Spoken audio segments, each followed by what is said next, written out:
सभी का बहुत बहुत स्वागत है। मेरा नाम रोबिका लियाकत है। आप देख रहे हैं टाइम्स नाउ नव भारत। 8:50 हो चुके हैं और न्यूज की पाठशाला में आप सभी का दाखिला हो चुका है। मैडम आ चुकी है। भाई, आपके शो ने तो जलवा बरकरार रखा हुआ है। हर कोई इसकी बात कर रहा है। कई ऐसे हैं जो कहते हैं पसंद नहीं, कई ऐसे हैं जो कहते हैं मन पसंद है, लेकिन आप हमारे दर्शक हैं। आपकी राय सर आंखों पर है। यकीन मानिए, हर दिन पूरी कोशिश होती है कि आपको बेहतर से बेहतर खबरें और उसका हर एक एंगल बताएं, और वो बताकर आप भी कामयाबी के साथ भारत को बुलंद होता हुआ देखें और हम भी अपने इस काम में ईमानदारी के साथ आगे बढ़े। इसी वादे के साथ कि पढ़ाऊंगी ऐसा कि कभी किसी ने पढ़ाया नहीं होगा। शुरू करते हैं न्यूज की पाठशाला। सबसे पहले आपको बता दूं पाठशाला में आज क्या क्या है, कौन कौन से सब्जेक्ट्स हैं। चैप्टर नंबर 1, यूरेनियम का खेल मोदी के पास है। ट्रंप कैसे फेल हो गए हैं, ये बहुत महत्वपूर्ण चैप्टर है। एक यूरेनियम, दो नीतियां, एक सृजन और एक विनाशकारी। फिर आएगा चैप्टर 2, मंदिर ट्रस्ट को चढ़ावा चोरी से बढ़कर चंपत की नाराजगी की चिंता क्यों है भैया। गजब का टोपी ट्रांसफर चल रहा है। कौन बचा कौन फंसा, इनसाइड स्टोरी।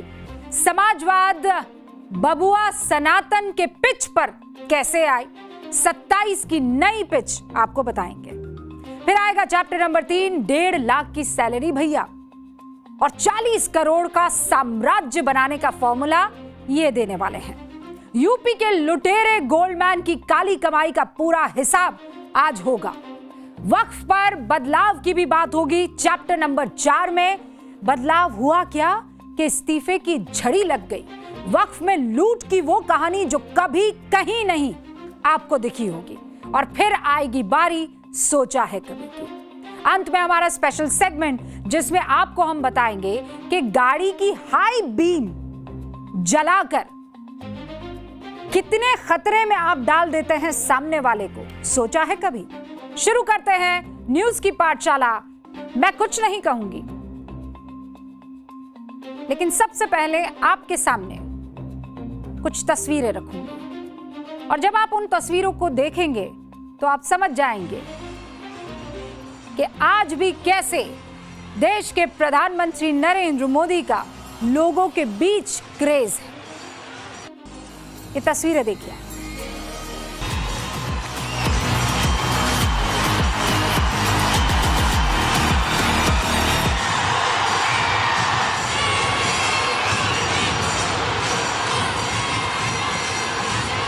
मेलबर्न ने अपने मार्वल स्टेडियम में प्रधानमंत्री मोदी का मार्वलस शो देखा। पीएम मोदी के शब्दों में, मेलबर्न मीट्स मोदी कार्यक्रम हाउसफुल रहा, ब्लॉकबस्टर रहा। 30,000 से ज्यादा लोग एक साथ एक जगह इकट्ठा होकर पीएम मोदी के नाम के नारे लगा रहे थे। मेलबर्न के मार्वल स्टेडियम की ये तस्वीरें सिर्फ एक देश के राष्ट्रीय अध्यक्ष के स्वागत भर की नहीं है। ये प्रमाण है पीएम मोदी के वैश्विक धाक कैसे आज भी कायम है। पीएम मोदी का ऑरा वैसा का वैसा है, पॉपुलैरिटी वैसी की वैसी है, दबदबा बिल्कुल वैसा का वैसा जब आज से 12 साल पहले आपने न्यूयॉर्क में देखा था। यह उन तमाम विरोधियों को जवाब है जो एक झूठा नैरेटिव बना रहे थे कि प्रधानमंत्री नरेंद्र मोदी की साख कहां है, लोकप्रियता कहां है, ग्राफ कहां है। आज इन तस्वीरों के जरिए एक बार फिर से वो जवाब मिल गया है। इस विदेशी स्टेडियम में एक सुर में मोदी मोदी के नारे लग रहे थे, और ड्रम्स नहीं थे, ढोल नगाड़े ताशों के साथ।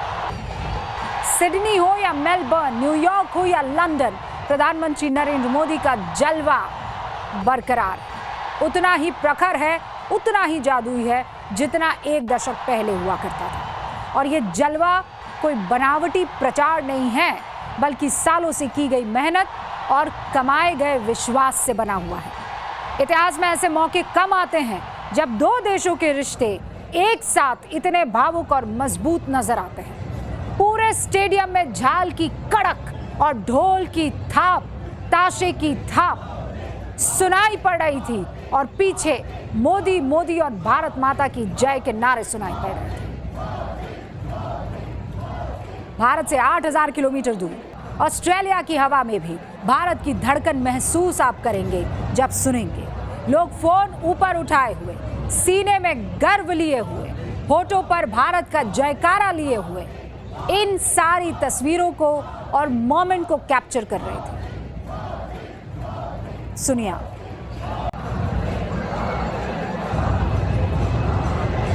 Please join with me in welcoming my friend, Prime Minister Narendra Modi.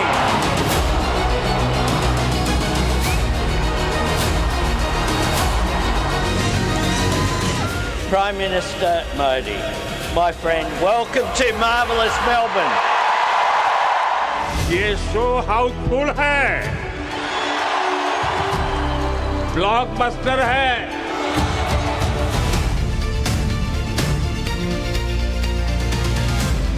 Bharat और ऑस्ट्रेलिया साथ साथ है, इसलिए एक के बगल में 1-2 नहीं हो रहा, एक के बगल में 1-11 हो रहा है।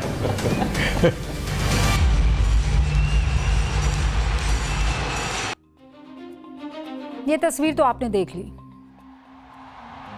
अब आपको बताती हूं कि ऑस्ट्रेलिया में पीएम मोदी ने क्या किया जिसकी वजह से भारत की डिप्लोमेटिक जीत के तौर पर आप इस खबर को देख सकते हैं। पीएम मोदी ने अपने ऑस्ट्रेलियाई दौरे में यूरेनियम को लेकर एक अहम समझौता किया है और ये छोटी बात नहीं है। ये समझौता भारत की एनर्जी सप्लाई के लिए बहुत जरूरी है, क्योंकि इसी के तहत भारत ऑस्ट्रेलिया से यूरेनियम इंपोर्ट करेगा। ऑस्ट्रेलिया के पास दुनिया का करीब 1/3 लगभग 28% यूरेनियम का भंडार है। वो ना तो न्यूक्लियर पावर का इस्तेमाल करता है, ना ही हथियार बनाता है। ऑस्ट्रेलिया ये सारा यूरेनियम एक्सपोर्ट कर देता है। पीएम मोदी ने ऑस्ट्रेलिया में जो यूरेनियम डील की है उसे भारत की बहुत बड़ी कूटनीतिक जीत के तौर पर देखा जा रहा है। क्यों? अब इसे 2 पहलू से समझाने की कोशिश करती हूं। वही यूरेनियम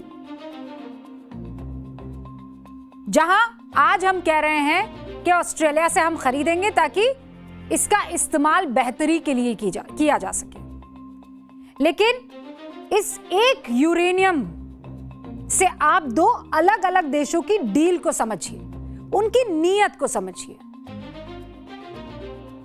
बिल्कुल अलग तरीके यूरेनियम डील के, वही यूरेनियम, लेकिन उसे पाने के 2 बिल्कुल अलग तरीके, एक नाश के लिए और एक सृजन के लिए। एक तरीका उस देश का जो वसुधैव कुटुंबकम और सर्वजन हिताय सर्वजन सुखाय की नीति पर चलता है, और एक तरीका उस देश का जिसका राष्ट्रपति ये सोचता है आई मी माई सेल्फ के अलावा कुछ भी नहीं, धौंस और दबदबा, बस यही है उसकी जिंदगी का मकसद। एक तरीका अमेरिका के राष्ट्रपति डोनाल्ड ट्रंप का और दूसरा तरीका प्रधानमंत्री नरेंद्र मोदी का। पीएम मोदी ने कूटनीति से यूरेनियम जीता और ट्रंप ने युद्ध करके भी उसे खो दिया। पिछले 4 महीनों की टाइमलाइन एक बार आपको बताती हूं और आपको क्लियर हो जाएगा कि कैसे यूरेनियम के खेल में मोदी पास हुए और ट्रंप की नीति पूरी तरह से फेल साबित हुई है। ईरान के करीब 440 किलो 60% एनरिच्ड यूरेनियम को अपने कब्जे में लेने के लिए ट्रंप ने एड़ी चोटी का जोर लगा दिया, पूरी की पूरी दुनिया को जंग में धोस दिया। 28 फरवरी से लगातार अमेरिका और इजराइल ने मिलकर ईरान के नतांज, फोर्दो, इस्फहान के न्यूक्लियर प्लांट पर लगातार कई सारे हमले किए। जब हमलों से बात नहीं बनी तो 26 मार्च को 15 पॉइंट वाला एक प्रस्ताव भेजा। ईरान ने कोई दिलचस्पी नहीं दिखाई। भारत में क्या चल रहा था उस दिन, उस टाइम पर, उस टाइमलाइन के दौरान, उसी समय 2 मार्च को भारत और कनाडा ने यूरेनियम सप्लाई के लिए ऐतिहासिक समझौतों पर साइन किया। 2027 से 2035 तक 9 साल के लिए एक कॉन्ट्रैक्ट फाइनल किया गया। 7 अप्रैल को भारत में तमिलनाडु में खुद की तकनीक से बना नया परमाणु रिएक्टर चालू किया गया। 28 अप्रैल को कजाकिस्तान की बड़ी कंपनी और भारत के बीच यूरेनियम को लेकर करीब $4 अरब का समझौता हुआ। और उधर ट्रंप क्या कर रहे थे?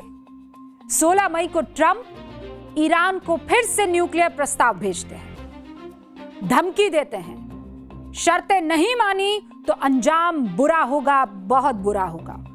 8 से 9 जून के बीच फिर ट्रंप ईरान को यूरेनियम स्टॉक पाइल को लेकर प्रस्ताव भेजते हैं। ईरान घास नहीं डालता, एक नया प्रस्ताव बनाकर भेजा। जून के महीने में 22 और 23 तारीख को एस जयशंकर मंगोलिया दौरे पर पहुंचे। यह वही मंगोलिया है जहां 90,000 टन से ज्यादा यूरेनियम का भंडार है। बिल्कुल इस टाइमलाइन को 2 तरीके से समझिएगा, एक तरफ अमेरिका, दूसरी तरफ वसुदेव कुटुंबकम वाला भारत। 8 जुलाई को ट्रंप का कागजी सीज फायर खत्म हो जाता है। खुद ट्रंप कहते हैं कि अब वो किसी तरह के एमओयू को नहीं मानते हैं और उसके ठीक एक दिन बाद भारत की ऑस्ट्रेलिया के साथ यूरेनियम पर मेगा डील फाइनल हो जाती है।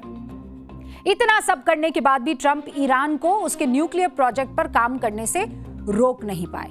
खबर है कि ईरान ने नतान्ज न्यूक्लियर फैसिलिटी में हलचल देखी गई है। ईरान के सैटेलाइट तस्वीरों में गाड़ियां, सीमेंट के ट्रक, पिकअप ट्रक इस साइट पर आते जाते हुए दिखाई दे रहे हैं। यानी अपनी जो मसल कूटनीति है उसकी वजह से ट्रंप जहां से चले थे घूम घाम कर वहीं आ गए हैं। और अपनी मैच्योर कूटनीति की वजह से मोदी ने वो सब कर दिया जो देश हित के लिए जरूरी था, बगैर किसी को डराए और धमकाए। सब कुछ साफ है। आप दुनिया के कितने भी बड़े चौधरी क्यों ना हो जाए, अगर आपकी नीति में सम्मान और सहयोग नहीं है तो आप खाली हाथ रह जाएंगे। पीएम मोदी की नीति ने यह साबित कर दिया कि असली मास्टर क्लास वो है जहां शोर कम होता है, परिणाम ज्यादा होता है। पीएम मोदी दूर की सोचते हैं, ये साफ है। तभी तो जब पूरी दुनिया युद्ध का दंश झेल रही थी, जब वॉशिंगटन बारूद के धुएं में अपनी साख ढूंढ रहा था, नई दिल्ली में बिल्कुल अलग और शांत कहानी लिखी जा रही थी।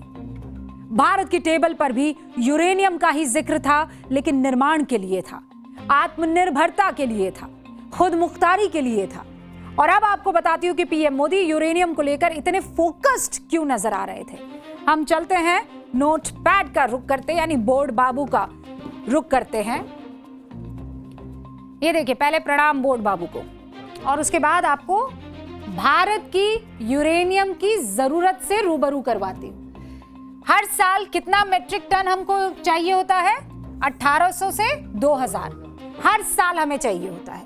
फिर आइए भारत का प्रोडक्शन, क्योंकि इंपॉर्टेंट तो ये है ना भाई, हम कितना उसको प्रोड्यूस कर पाते हैं। प्रोडक्शन हमारा कितना है? 600 मेट्रिक टन है। ठीक है, 600 मेट्रिक टन हर साल है। इसका मतलब क्या हुआ? अच्छी खासी जरूरत हमें इस वक्त है। आगे आ जाइए यहां पर।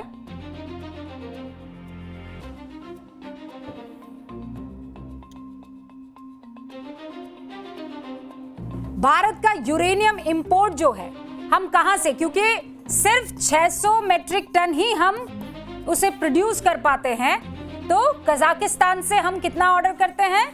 40 से 50%। फिर आप आ जाइए कनाडा की तरफ। कनाडा से कितना करते हैं हम? 20 से 30% करते हैं। अब इधर रूस की तरफ आ जाइए, कम करते हैं लेकिन इंपॉर्टेंट है। रूस में कितना करते हैं? 10 से 15% हम यूरेनियम इंपोर्ट करते हैं। और फिर नंबर आता है उज्बेकिस्तान का, भी मैं जिक्र कर रही थी ना उज्बेकिस्तान का। उज्बेकिस्तान से करीब 10% जो है हम इंपोर्ट करते हैं। और इसीलिए हमें ये इंपोर्ट बढ़ाना है, क्योंकि हमें मेक इन इंडिया में यूरेनियम की सख्त आवश्यकता है। सिर्फ बिजली नहीं, यूरेनियम का भारत में इस्तेमाल जो है बिजली बनाने के लिए ही नहीं होता है, बहुत सी दूसरी चीजें भी हैं। यूरेनियम का न्यूक्लियर मेडिसिन में भी इस्तेमाल होता है। यूरेनियम का इस्तेमाल कृषि में भी होता है, कृषि से जुड़ी रिसर्च, फूड प्रिजर्वेशन में भी यूरेनियम का इस्तेमाल होता है। और सबसे जरूरी रक्षा और डिफेंस, न्यूक्लियर हथियार बनाने में यूरेनियम हमें चाहिए। और हम केवल हर साल 600 मीट्रिक टन ही उसका प्रोडक्शन कर पाते हैं और इसीलिए हमें बड़ा अमाउंट चाहिए होता है। क्यों? क्योंकि भारत का लक्ष्य है कि 2030 तक हमें अपनी कुल बिजली उत्पादन क्षमता का 500 गीगावाट बगैर फॉसिल फ्यूल के बनाना है। फॉसिल फ्यूल क्या हुआ? क्या हुआ फॉसिल फ्यूल बताइए? तो आपने स्कूल में पढ़ा होगा ना, फॉसिल फ्यूल कोयला, तेल, इससे बनने वाली ऊर्जा। और 2070 तक भारत ने नेट जीरो बनाने का लक्ष्य भी रखा है। अब ये नेट जीरो क्या होता है? नेट जीरो का मतलब होता है देश में एनर्जी सोर्स से प्रदूषण या कार्बन जो है वो उतना ही निकलेगा जितना पर्यावरण खुद उसे सोख लेगा। इसी टारगेट की तरफ प्रधानमंत्री मोदी लगातार आगे बढ़ रहे हैं और इसीलिए हमारे सेंटर ऑफ स्कीम में सबसे ज्यादा यूरेनियम को कैसे हासिल किया जाए, क्योंकि वो हमारे इस लक्ष्य में एक महत्वपूर्ण किरदार निभाने वाला है। राजनीति और कूटनीति में एक बात कही जाती है, इसे ध्यान रखिएगा। जो नियम दुनिया को झुकाते हैं, कभी कभी मजबूत इरादों के सामने वो नियम खुद झुक जाते हैं। साल 2014 में जब प्रधानमंत्री नरेंद्र मोदी ने पहली बार देश की कमान संभाली, उसी साल एक बड़ा और बेहद मुश्किल टारगेट उन्होंने तय कर लिया। टारगेट पता है क्या था? ऑस्ट्रेलिया से भारत के लिए यूरेनियम लाना, जो पूरा हुआ है आज। अब चुनौती क्या है? Australia nuclear non proliferation treaty यानी एनपीटी जिसे कहते हैं, उसका पक्का पैरोकार है, जो भारत को परमाणु संपन्न देश ही नहीं मानता, बिना दस्तखत किए यूरेनियम देने से वो साफ मना भी करता आया है। लेकिन पीएम मोदी ने इस नो को यस में बदलने की ठान ली। उन्होंने अपनी ग्लोबल डिप्लोमेसी और पर्सनल केमिस्ट्री का एक ऐसा जाल बुना जो ऑस्ट्रेलिया कभी टस से मस नहीं हो रहा था। 2015 में समझौते पर राजी हुआ, 2025 में 7 दौर की बातचीत हुई और आज 9 जुलाई 2026 को आखिरकार दोनों देशों ने यूरेनियम एक्सपोर्ट्स के फाइनल एग्रीमेंट पर मुहर लगा दी है। यह सिर्फ एक बिजनेस डील नहीं है हुकम, ये पीएम मोदी की वो ऐतिहासिक कूटनीतिक जीत है जिसने पूरी दुनिया के सामने भारत का लोहा मनवाया है। सोचिए, बगैर एनपीटी पर साइन किए, भारत की संप्रभुता और शर्तों से बिना कोई समझौता किए, पीएम मोदी ने ऑस्ट्रेलिया को इस बात पर राजी कर दिया कि भारत को यूरेनियम मिलना ही चाहिए। इंटरनेशनल एटॉमिक एनर्जी जो एजेंसी है IAEA, उसके साथ सुरक्षा घेरे में रहकर शांतिपूर्ण उद्देश्यों के लिए जो ये समझौता है, ये साबित करता है कि आज का भारत अपनी शर्तों पर दुनिया से डील करता है और दुनिया के तमाम मुल्क भारत पर उसकी नीयत पर भरोसा करते हैं कि ये दुनिया के लिए खतरा नहीं है। भारत की एनर्जी सिक्योरिटी को एक नई उड़ान इससे मिली है। इसे कहते हैं असली ग्लोबल कूटनीति। और हम यही उम्मीद भी करते हैं कि भारत का ये विश्वास जो दुनिया उस पर कर रही है बरकरार रहे और मजबूत हो। अब समाज शास्त्र की क्लास। आज बात करेंगे वक्फ बोर्ड की, क्योंकि उत्तर प्रदेश सरकार ने ऐलान किया है कि वक्फ बोर्ड में अब नए नियमों के हिसाब से नियुक्ति होगी। नए नियम क्या हुए? यानी बोर्ड में अब 1 या 2 नॉन मुस्लिम सदस्य होंगे, पासमानदा मुसलमान होगा, महिलाएं भी उसमें शामिल होंगी। इस बात का ऐलान उत्तर प्रदेश सरकार के अल्पसंख्यक कल्याण और मुस्लिम वक्फ मंत्रालय के राज्य मंत्री दानिश अंसारी ने किया। पहले आपको एक बयान सुनाती हूं दानिश अंसारी का। आने वाले दिनों में जब सुन्नी वक्फ बोर्ड का गठन होगा तो जो वक्फ अधिनियम संशोधन अधिनियम के अनुसार जो गाइडलाइन है, उस गाइडलाइन के अनुसार उत्तर प्रदेश में भी उस अधिनियम के माध्यम से वक्फ के बोर्ड का गठन होगा, जिसमें पिछड़े मुसलमानों को रखा जाएगा, मुस्लिम महिलाओं को रखा जाएगा, ऐसे हमारे हिंदू भाई समाज के 2 भाइयों को रखा जाएगा। अब आपके मन में सवाल होगा कि मैडम, नए वक्फ कानून के हिसाब से यह फैसला किया गया है, फिर इस पर आज पाठशाला में क्लास क्यों? इसकी वजह है, दरअसल उत्तर प्रदेश में जिस बात का ऐलान हुआ है, मध्य प्रदेश में उसका पालन पहले ही हो चुका है।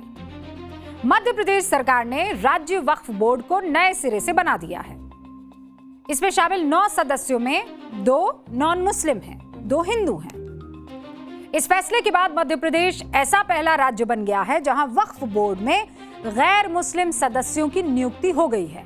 जिसकी उम्मीद थी वो हो गया है। जैसे ही यह खबर सामने आई, हंगामा खड़ा हो गया।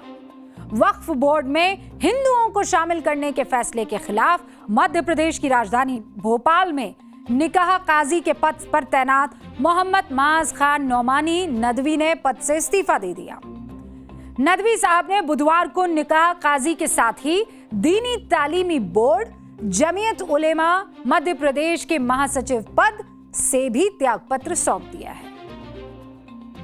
इस्तीफे के साथ ही कांग्रेस विधायक आरिफ मसूद ने यह कहा कि वो इस मामले के खिलाफ सुप्रीम कोर्ट में जाएंगे।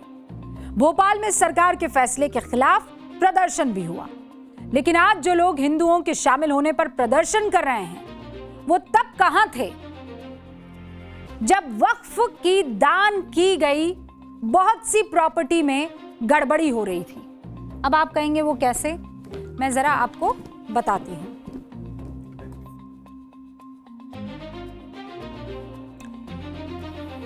सवाल क्या है, पढ़िए सवाल क्या है। तब प्रोटेस्ट क्यों नहीं हुआ? कब? जब अवैध अतिक्रमण हुआ। 58,889 प्रॉपर्टी पर, संपत्ति पर, ठीक है। एक सेकेंड जरा देखिए। 58,889 संपत्ति थी अवैध अतिक्रमण में।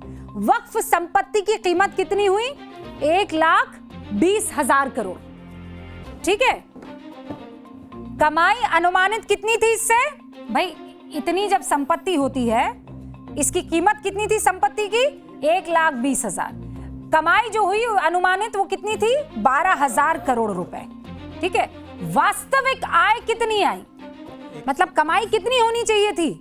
1,20,000 करोड़ की अगर आपके पास संपत्ति है, अगर उसे किराए पर भी देते हैं, फर्ज कीजिए किराए पर भी देते हैं, तो उसकी कमाई कितनी होनी चाहिए? अनुमानित कमाई कितनी होनी चाहिए? 12,000 करोड़ की अनुमानित कमाई। आया कितना? 163 करोड़। 12,000 करोड़ रुपए आने चाहिए थे, आए कितने? 163 करोड़। बताइए मैं ये क्यों पूछ रही हूं? मैं इसलिए पूछ रही हूं कि आज सारे इस्तीफे आ रहे हैं। अरे भाई, आपको समाज की बेहतरी करने के लिए कमाई करनी चाहिए थी ना। 12,000 करोड़ की कमाई जब नहीं हो रही थी, न जाने कहां जा रहा था वो पैसा। केवल 150 करोड़, 163 करोड़ रुपया जब आ रहा था, जबकि आना चाहिए था 12,000 करोड़, तब किसी तरह का प्रोटेस्ट क्यों नहीं हुआ? तब इस्तीफों की झड़ी क्यों नहीं लगी? फिर आप कहेंगे मैडम ऐसा है, ये राम मंदिर में भी तो चंदा चोरी हुई है। आया होगा ना मन में आपके सवाल, इसमें मुसलमान क्यों नहीं आ रहे, है ना? मैं एक बात बता दूं आपको, इंतजामिया कमेटी में किसी हिंदू को नहीं रखा जा रहा है। ये वक्फ बोर्ड है जिसमें बात हो रही है, और ये ऐसे ही किसी जो वहां आरती उतारने वाले पंडित हैं, पुजारी हैं, उनको नहीं रखा जा रहा है। जिनको व्यवस्था की नॉलेज है उनको रखा जा रहा है। 5 उदाहरण देती हूं आपको, जहां वक्फ की संपत्ति के खिलाफ हिंदू समाज के लोग कोर्ट में पहुंचे। केरल के एर्नाकुलम जिले में मुनम्बम का एक वो मुनम्बम आपको याद होगा, नाम सुना होगा। इस गांव के 404 एकड़ जमीन के लिए वक्फ बोर्ड और 600 हिंदू ईसाई परिवार केस लड़ रहे थे। वक्फ बोर्ड हाई कोर्ट में केस हार चुका है। मामला अब सुप्रीम कोर्ट में है। गुजरात के सूरत की शिव शक्ति सोसाइटी, इस सोसाइटी में एक प्लॉट के मालिक ने अपनी जमीन वक्फ को दी। उस जमीन पर बनी बिल्डिंग में नमाज पढ़ी जाने लगी। आसपास के रहने वाले हिंदू वक्फ बोर्ड के खिलाफ कोर्ट में केस लड़ रहे हैं। महाराष्ट्र के कोल्हापुर जिले में जाइए, एक गांव है वडनगे, इस गांव में सैकड़ों साल पुराने महादेव मंदिर और उसके आसपास की जमीन पर वक्फ बोर्ड ने अपना दावा जता दिया। हिंदू बहुल उस गांव के लोग महाराष्ट्र राज्य वक्फ बोर्ड और जिला प्रशासन कार्यालय में अभी भी उसकी लड़ाई लड़ रहे हैं। कर्नाटक के विजयपुरा जिले के होनवाड़ा गांव की कहानी। होनवाड़ा गांव के किसानों की पुश्तैनी जमीन को अचानक वक्फ की संपत्ति घोषित कर दिया गया। जब किसान और हिंदू संगठनों ने विरोध जताया तब सरकार हरकत में आई। मामला कोर्ट पहुंचा। हाई कोर्ट ने वक्फ के दावे को खारिज कर दिया। तमिलनाडु आइए, त्रिची जिला, एक गांव त्रिचेंतुरई, इसका नाम भी आप सबने खूब सुना होगा। हिंदू बहुल इस गांव और यहां के 1500 साल पुराने चंद्रशेखर स्वामी मंदिर की जमीन वक्फ बोर्ड कहते हैं हमारा है, हमारी है ये जमीन। हंगामा बढ़ा, मीडिया में चर्चा हुई, लोकल प्रशासन एक्टिव हुआ और वक्फ में उसके बाद अपना दावा वापस ले लिया। ये तो सिर्फ 5 उदाहरण हैं। इसे सुनने के बाद कोई ये वाला तर्क ना दे कि वक्फ की जमीन मुसलमानों की है तो इसमें गैर मुसलमानों का क्या काम। ये तर्क यहां नहीं चलेगा, बिल्कुल नहीं चलेगा। अब इस मुद्दे पर प्रैक्टिकल अप्रोच से सोचिए। अगर 10 सदस्यों वाले राज्य वक्फ बोर्ड में 2 सदस्य हिंदू होंगे, ऐसे मामले जहां जबरदस्ती का विवाद होता है वहां हिंदुओं की कोई तो सुनेगा ना। वैसे भी बहुमत तो वक्फ बोर्ड में मुसलमानों का रहेगा। और कौन सा वक्फ बोर्ड कोई मस्जिद डे टू डे चला रहा है। मस्जिद के लिए मस्जिद इंतजामिया कमेटी होती है। और मंदिरों का उदाहरण देकर वक्फ बोर्ड में हिंदुओं की एंट्री वाला यह तर्क सही नहीं है। जो लोग इस्तीफा दे रहे हैं वो दें, लेकिन देश संविधान से चलेगा, कानून से चलेगा, भावनाओं से नहीं।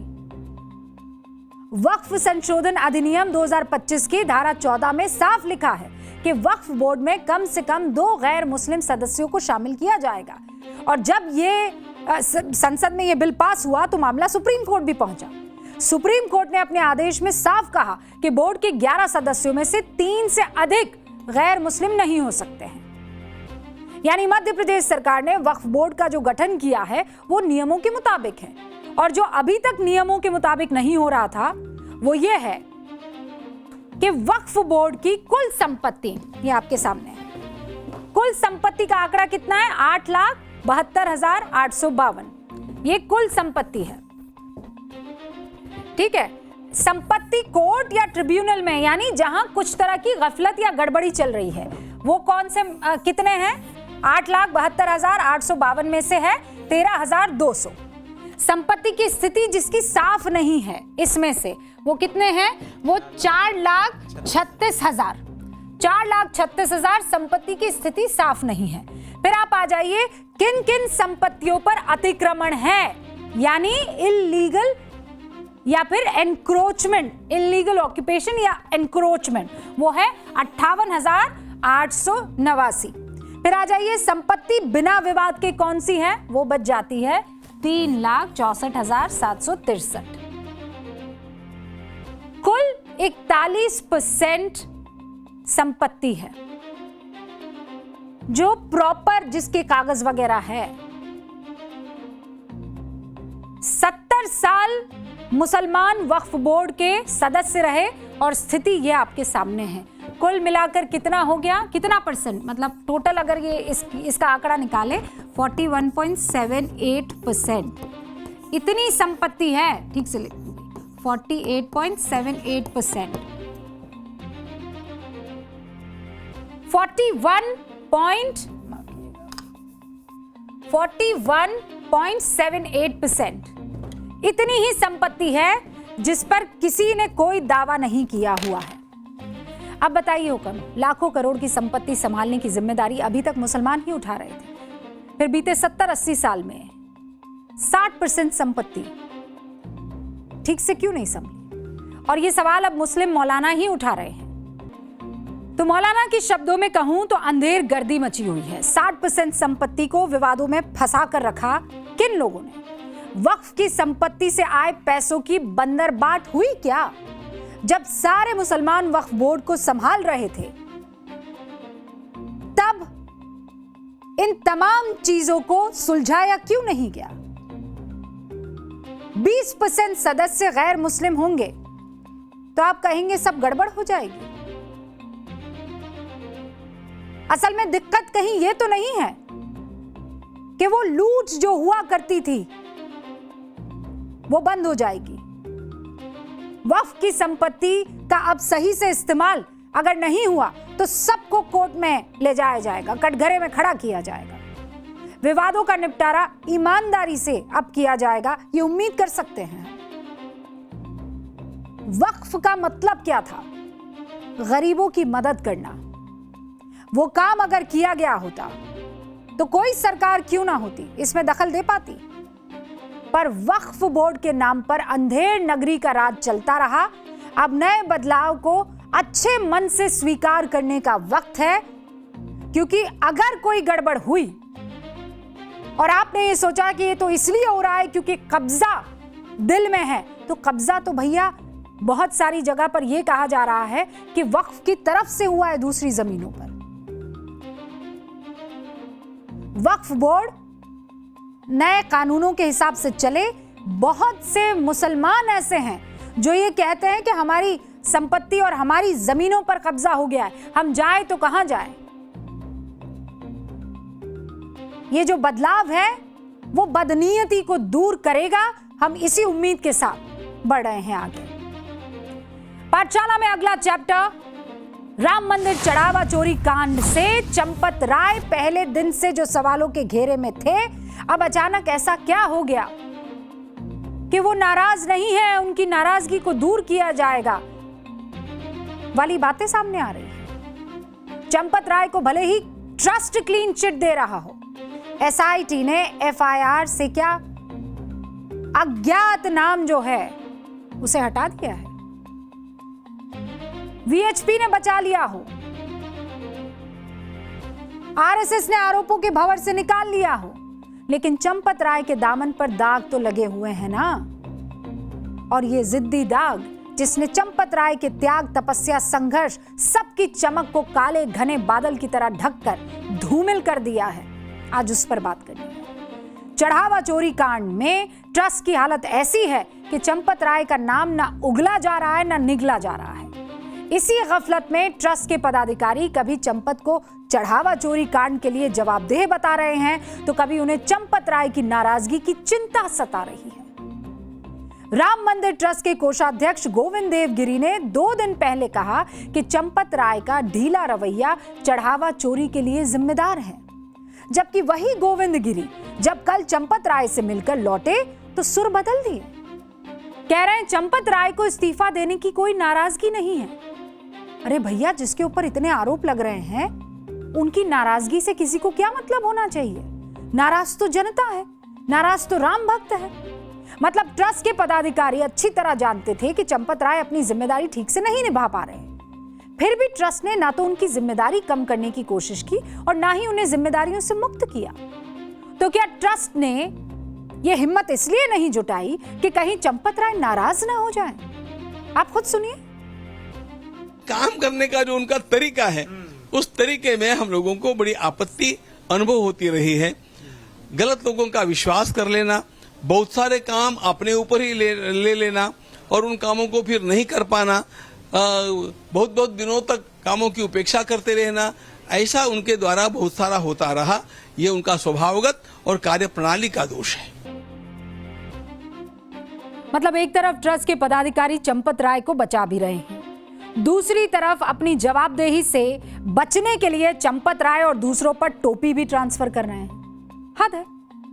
एसआईटी की 9 पन्नों की रिपोर्ट पब्लिक डोमेन में आने के बाद ट्रस्ट के पदाधिकारियों में ऐसा पैनिक मचा है कि ट्रस्ट में खुद को पाक साफ दिखाकर दूसरों को जिम्मेदार बताने की रेस सी लग गई है। यानी मैं नहीं, उसका दोष मेरा दोष नहीं, वो जिम्मेदार। अब ये खेल शुरू हो गया है। आप देखिए कि ट्रस्ट के कोषाध्यक्ष गोविंद गिरी कह रहे हैं कि चंपत राय की शिथिलता यानी ढिलाई की वजह से चढ़ावा चोरी हुआ, जबकि चंपत राय कह रहे हैं कि अनिल मिश्रा और एसबीआई की लापरवाही की वजह से चढ़ावा चोरी हुआ। खत लिख रहे हैं। एसआईटी ने भी ट्रस्ट के पूर्व सदस्य अनिल मिश्रा को कटघरे में खड़ा कर दिया है, लेकिन गोविंद गिरी और चंपत राय टोपी ट्रांसफर करके अपने पद की जिम्मेदारी और जवाबदेही से बच नहीं सकते हैं। गोविंद देवगिरी ट्रस्ट के कोषाध्यक्ष हैं, यानी रामलला को जो भी चढ़ावा आता है उसकी सुरक्षा की जिम्मेदारी, निगरानी उनकी है, कोष के अध्यक्ष है। लेकिन गोविंद गिरी अयोध्या में रहते ही नहीं। उनका कहना है कि वो हर 1-1.5 महीने में 2-3 दिन के लिए अयोध्या आ जाते हैं, लेकिन कोषाध्यक्ष होने के नाते उन्होंने चढ़ावे वाली व्यवस्था पर अगर ध्यान दिया होता तो रामलला का चढ़ावा चोरों के हाथों में लगता क्या? आप मुझे बताइए। सांप के निकल जाने के बाद लकीर पीट रहे हैं, क्या फायदा इसका? अब गोविंद गिरी चढ़ावा गिनती वाली जगह का दौरा कर रहे हैं। अरे वाह, चढ़ावा चोरी रोकने की नई व्यवस्था को देख परख रहे हैं। Very nice. अरे महाराज जी, यही काम आप पहले कर लिए होते तो आज करोड़ों राम भक्तों की आस्था को चोट नहीं लगती। अब देखिए कि चढ़ावा चोरी कांड के पहले ही दिन चंपत राय ने चुप्पी साध ली।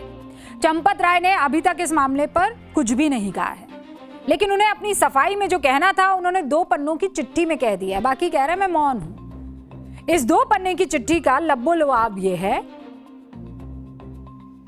कि मैंने मौन धारण कर रखा है, मैं खुली किताब हूं, मेरे ऊपर अनेकों ने अनर्गल आरोप लगाए हैं। एसआईटी की अंतिम रिपोर्ट आने के बाद मैं हर आरोप का जवाब दूंगा, सत्य सामने आ जाएगा। चंपत राय ने यह चिट्ठी सभी राम भक्तों के नाम लिखी है और इस चिट्ठी को अपने सोशल मीडिया अकाउंट से पोस्ट किया है। उस पोस्ट में चंपत राय ने श्री रामचरितमानस के अरण्य कांड के 3रे अध्याय की एक प्रसिद्ध चौपाई भी लिखी है।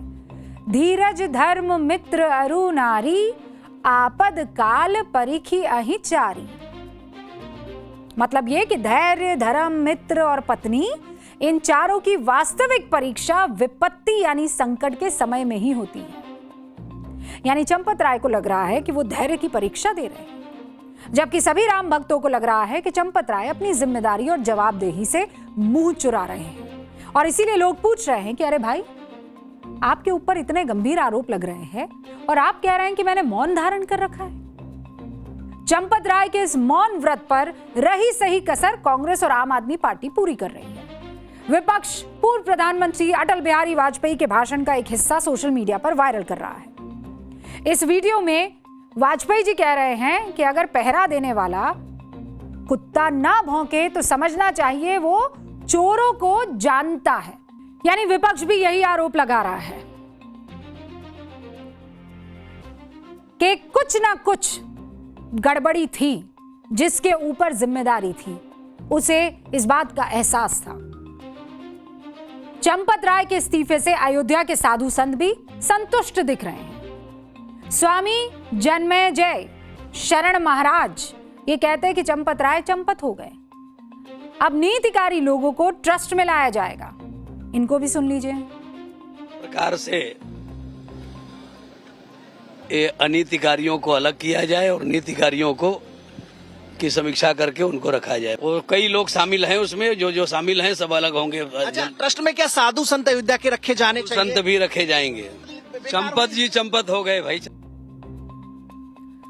उधर एसआईटी की जांच जारी है। अयोध्या पुलिस चढ़ावा चोरी कांड के 3 आरोपी लवकुश मिश्र, अनुकल्प मिश्र और करुणेश पांडे से पिछले 40 घंटे से पूछताछ कर रही है। इन तीनों ने पुलिस को चढ़ावा चोरी के बारे में क्या क्या बताया है, आपको जल्दी से बता देती हूं। सभी आरोपी लगभग हर दिन चढ़ावा चोरी किया करते थे। चढ़ावा चोरी के रुपए अपने रिश्तेदारों के बैंक खातों में जमा करते थे। उनसे अपने खातों में रकम ट्रांसफर करवा दिया करते थे ताकि रकम का सोर्स छिपा रहे। टिन्नू और गणना इंचार्ज सुभाष श्रीवास्तव दोनों मिले हुए थे रकम पार करने में, ताकि इनको किसी तरह की दिक्कत ना हो। 14 कोसी परिक्रमा मार्ग पर एक बाग में चोरी की रकम का बंटवारा किया जाता था। आरोपियों और उनके परिजनों के करीब 30 बैंक खातों को फ्रीज कर दिया गया है।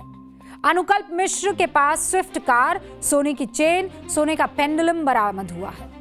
पेंडेंट चोरी के पैसे से खरीदी गई स्विफ्ट डिजायर कार और ज्वेलरी भी बरामद की गई है। उधर अखिलेश यादव दूसरे दिन से ही इस मामले को तूल दे रहे हैं। पिछले 34 दिन में शायद ही ऐसा कोई दिन बीता हो जब अखिलेश ने चढ़ावा चोरी कांड पर ना कुछ कहा हो या कुछ पोस्ट ना किया हो। ऐसा इसलिए क्योंकि अखिलेश यादव को लग रहा है कि यही सही मौका है जब वो अपनी राजनीतिक पिच को और मजबूत कर सकते हैं। और इसीलिए आज अखिलेश यादव ने सोशल मीडिया पर पोस्ट किया और उसे देखकर आप चौंक जाएंगे। तस्वीर देखिए, जरा याद कीजिए, समाजवादी पार्टी पहले क्या हुआ करती थी और अब क्या हो गई है। अखिलेश यादव ने आज ऐलान कर दिया कि जो सनातन है वही समाजवाद है। यानी आज अखिलेश यादव ने ऐलान कर दिया कि यूपी में 2027 की चुनावी जंग हिंदुत्व वर्सेस हिंदुत्व की होगी। यानी अखिलेश यादव ने बीजेपी की भगवा पिच पर योगी से दो दो हाथ करने का, शंखनाद करने का ऐलान किया है। इस तस्वीर में अखिलेश यादव उन अविमुक्तेश्वरानंद के चरणों में बैठे हुए दिख रहे हैं जिन पर कभी उनकी सरकार ने लाठी बरसाई थी। 23 सितंबर 2015 यूपी में अखिलेश यादव सीएम थे। उनकी पुलिस ने अविमुक्तेश्वरानंद को लाठियों से पीटा था, सर फोड़ दिया था। अब वही अखिलेश यादव सत्ता का सूखा खत्म करने के लिए उन्हीं अविमुक्तेश्वरानंद की शरण में जा बैठे हैं। लेकिन सनातन की जिस पिच पर अखिलेश यादव अपने राजनीतिक समाजवाद को हिट करने के लिए निकल पड़े हैं, यूपी की जनता क्या उस पिच पर जिताएगी या फिर इस पिच पर बैटिंग और बॉलिंग करते हुए वो दूसरे चेहरों को देख चुकी है। आज राम नाम जपने वाले ये वही अखिलेश जी हैं जो अयोध्या में रामलला के प्रकट होने को बीजेपी की साजिश बता रहे थे। आप खुद सुन लीजिए। हमारा हिंदू धर्म बहुत, या सनातनी लोग बहुत भावनात्मक है, इमोशनल है। बहुत सी चीजों में बहुत ज्यादा इमोशनल है वो लोग। सोचिए, महापाप किया इन्होंने। एक समय ऐसा था कि रात के अंधेरे में मूर्तियां लगती हुई थी। बीजेपी कुछ भी कर सकती है, बीजेपी कुछ भी करा सकती है। तो अब तो उत्तर प्रदेश की लड़ाई दिलचस्प होगी क्योंकि सारा सेंटर गया है अयोध्या में और प्रभु राम ही जाने, वो कहते हैं ना, राम की लीला राम ही जाने। पाठशाला में अब बात करेंगे उत्तर प्रदेश के उस करोड़पति अफसर की जिसने 1 से 1.5 लाख रुपए की सरकारी सैलरी के दम पर 35 से 40 करोड़ रुपए का साम्राज्य खड़ा कर दिया। आज आप इस अफसर की पूरी कमाई देखेंगे तो दंग रह जाएंगे। ये तस्वीरें देख रहे हैं आप। ये वीडियो लखनऊ के एक रिटायर्ड ARTO यानी असिस्टेंट रीजनल ट्रांसपोर्ट ऑफिसर के घर का है। अच्छे से देखिए। अधिकारी का नाम है ललित कुमार। ये जो साइन कर रहे हैं ना लाल कलर की पूमा शर्ट में, यही है वो साहब। जितना बड़ा इस अफसर का घर है, घर का दरवाजा है, घर के अंदर अवैध संपत्ति उतनी ही अकूत है। सोना, चांदी, हीरे, जवाहरात, कैश, पूरा आंकड़ा करोड़ों में। आपको सब कुछ डिटेल में बताऊंगी, लेकिन अभी इस दृश्य पर फोकस कीजिए। विजिलेंस की टीम ललित कुमार जी के घर के अंदर दाखिल होने से पहले पेपर पर दस्तखत करा रही है। चोरी पकड़े जाने के भय से RTO साहब सिग्नेचर नहीं कर पा रहे, हाथ कांप रहे हैं, गला सूख रहा है। विजिलेंस के लोग कह रहे हैं, अरे काहे परेशान हो रहे हैं सर, कोई अरेस्टिंग नहीं होगी। अंदर क्या हुआ, रिश्वत की कितनी कमाई बरामद हुई, आपको पाठशाला में सारा किस्सा बताएंगे। लेकिन ध्यान देने वाली बात यह है कि जब आप सामने वाले उस तस्वीर को गौर से देखेंगे तो समझ में आएगा। जब उंगली आप सामने वाले की तरफ उठा रहे होते तब 4 उंगलियां आपकी तरफ मुड़ी हुई होती है। ट्रांसपोर्ट ऑफिसर के घर में मुझे ये बताइए, अकूत संपत्ति जो आप इस वक्त देख रहे हैं, भारी भरकम चढ़ावा जो इस वक्त आप देख रहे हैं, ये कहां से आया होगा? कोई आइडिया? इंटरेस्टिंग। ये चढ़ावा आपकी हमारी जेब से गया होगा। क्या ये सच नहीं है कि रिश्वत को हमारे समाज में एक्सेप्टेंस मिल गई है? हमने स्वीकार कर लिया है कि पैसे देकर काम करा लो, पैसे देकर ड्राइविंग लाइसेंस बनवा लो, लाइसेंस बनवाने के लिए कौन कौन से टेस्ट देने होते हैं उसे शॉर्टकट करवा दो, पता नहीं पास होंगे कि नहीं होंगे, पैसे देकर गाड़ी का फिटनेस सर्टिफिकेट बनवा लो, चालान जो स्टेट वो चालान होता है उसका सेटलमेंट करवा दो, कोर्ट या RTO के चक्कर काटने से बच जाओ। इसीलिए और कोई आज के समाज की बात नहीं है, 100 साल से भी ज्यादा का वक्त हो गया है। प्रेमचंद की एक कहानी याद आती है, नमक का दारोगा। पढ़ी है वो कहानी? फोन से फुर्सत मिल जाए तो पढ़ लीजिएगा। उस कहानी में वंशीधर एक ईमानदार दारोगा होता है, लेकिन पिता उसे रिश्वत लेने की सीख दे रहे हैं। वंशीधर को उसके पिता कहते हैं, ओहदे पर ध्यान मत देना, ऐसे काम की तलाश करना जहां ऊपरी आमदनी हो। वेतन जो है वो तो पूर्णमासी का चांद है जो घट जाता है, लेकिन ऊपरी आमदनी ईश्वर की दी हुई बरकत है, बहता हुआ स्रोत है, जो ट्रांसपोर्ट ऑफिसर ललित कुमार ने शायद दिल से लगा दिया, दोनों हाथों से बहते हुए स्रोत में लगा दिया और अकूत चढ़ावा इकट्ठा कर दिया। वही चढ़ावा जो कभी फर्जी लाइसेंस के लिए, कभी फिटनेस सर्टिफिकेट के लिए, कभी मनचाहे नंबर के लिए, कभी रजिस्ट्रेशन के काम के को अवैध को वैध बनाने के लिए उन तक पहुंच रहा था। और बदले में एक टैक्स पेयर को बताइए क्या मिला? खराब ट्रैफिक व्यवस्था, कई घंटों का जाम, बुरे ड्राइवर्स, सड़क हादसे, एक रिश्वतखोर आरटीओ अधिकारी कैसे आपके परिवार, समाज और पूरे देश के लिए हानिकारक है, आज उसकी क्लास लगाएंगे। विजिलेंस टीम जब रिटायर्ड एआरटीओ साहब ललित कुमार के लखनऊ वाले घर पहुंची तो वहां का नजारा देखकर दंग रह गई। काली कमाई निकालने में विजिलेंस की टीम को कितने घंटे लगे पता है आपको? कितने? गैस कीजिए, कितने घंटे लगे होंगे? 3-4 घंटा? 24 घंटे, 2 और जोड़ दो, कितने हुए? 26 घंटे लग गए।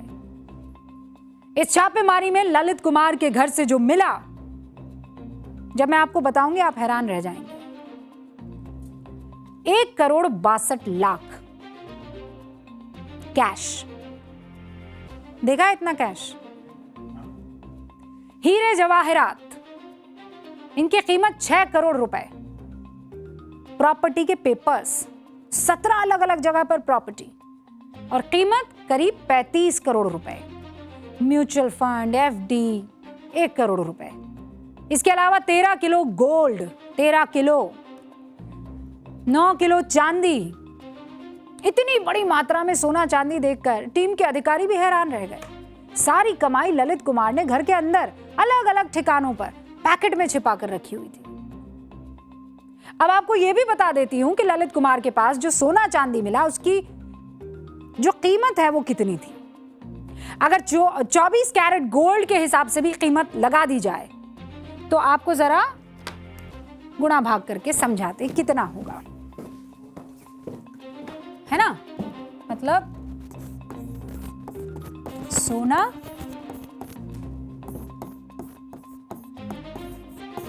चांदी का दाम, ठीक है। सबसे पहले कितना गोल्ड मिला है, सोना कितना मिला है? अरे एक क्यों बढ़ा दिया भैया? सोना मिला है 13 किलो, ठीक है, 13 किलो सोना मिला है। अब 10 ग्राम की कीमत कितनी चल रही है मार्केट में?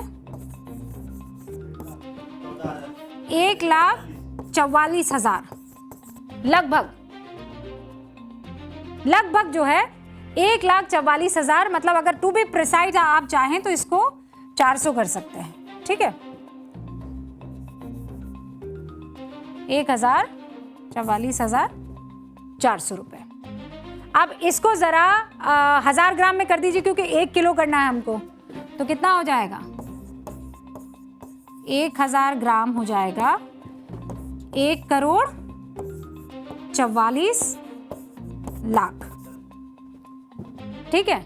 और मतलब 13 किलो सोना जब इस हिसाब से देखा जाएगा तो 13,000 ग्राम हुआ, उसकी कुल कीमत कितनी हो जाएगी? 13 किलो हो गया 13,000, है ना? 13,000 ग्राम, उसकी कीमत क्या हो जाएगी? उसकी लगभग कीमत हो जाएगी 18.5 करोड़।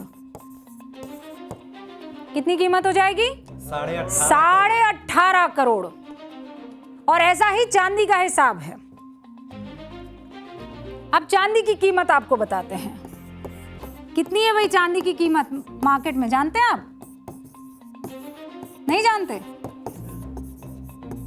किलो में मापते हैं ना, तो 1 किलोग्राम चांदी की कीमत कितनी है? वो है लगभग 2,30,000 के आसपास। ठीक है, 2,30,000। हाँ, कुल कीमत कितनी होगी अगर 1 ग्राम या 9 किलोग्राम पाया गया है, 9 केजी, तो कुल कीमत उसकी हो गई लगभग 20,70,000। कितनी हो गई? 20,70,000। और इसीलिए आपको याद होगा नितिन गडकरी से एक बार पूछा गया था आरटीओस के बारे में या आरटीओस के बारे में। ये नितिन गडकरी ने, हमें नहीं, हम नहीं कह रहे हैं, नितिन गडकरी से जब पूछा गया ऐसे गोल्ड और प्रॉपर्टीज और जेवर और ये सब मिलते थे, तो उन्होंने कहा ये चंबल के डाकू हैं, ये व्यवस्था ही बंद हो जानी चाहिए। सच बात है कि वहां डाकू बैठे हुए हैं, लेकिन हमको ये भी सोचना होगा कि हम भी रिश्वत दे रहे हैं कि नहीं, और अगर दे रहे हैं तो वो कब रुकेगी। और अब हमारा स्पेशल सेगमेंट सोचा है कभी। सोचा है कभी आपकी एक छोटी सी आदत सिर्फ आपका नहीं पूरे देश का भविष्य बदल सकती है। रात में आप लोग भी ड्राइविंग करते होंगे, आपने कभी इरिटेशन फील किया है जब सामने से अचानक हाई बीम किसी गाड़ी की सीधा आपकी आंखों में पड़ जाए? आप कुछ सेकंड के लिए एकदम चकाचौंध की वजह से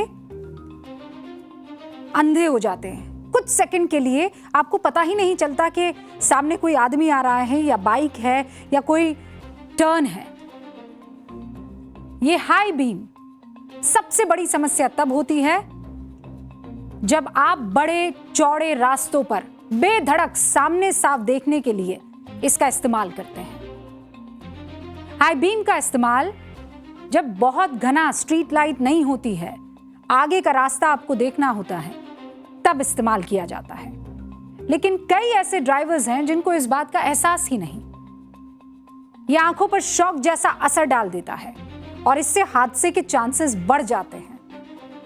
और इसीलिए जब कभी भी आप गाड़ी में बैठे, सबसे पहली चीज यही नोट कीजिए रात के वक्त कि आपकी हेडलाइट हाई बीम पर है या लो बीम पर, क्योंकि कानून कहता है 3,000 लूमेन से ज्यादा एलईडी हेडलाइट लगाना गैर कानूनी है। लेकिन कई ऐसे लोग हैं जो अपनी गाड़ी में 6,000 लूमेन वाली लाइट्स भी लगवा रहे हैं। कानून के तहत हाई बीम का गलत इस्तेमाल करने पर 500 रुपए और दोबारा पकड़े जाने पर 1,500 रुपए का जुर्माना है। कई राज्यों में 10,000 रुपए तक का जुर्माना भी वसूला जा रहा है। बेंगलुरु का ही एग्जाम्पल ले लीजिए। ट्रैफिक पुलिस के आंकड़ों के मुताबिक हर 10 में से 1 सड़क हादसा हाई बीम की वजह से होता है। इसीलिए याद रखिए, ये आपकी भी जिम्मेदारी है जब आप सड़क पर चले कि दूसरों को किसी तरह की परेशानी ना हो। फिलहाल मुझे जाना होगा, घंटी बज चुकी है, लेकिन इस वादे के साथ कि कल फिर हाजिर हो जाऊंगी 8:50 पर।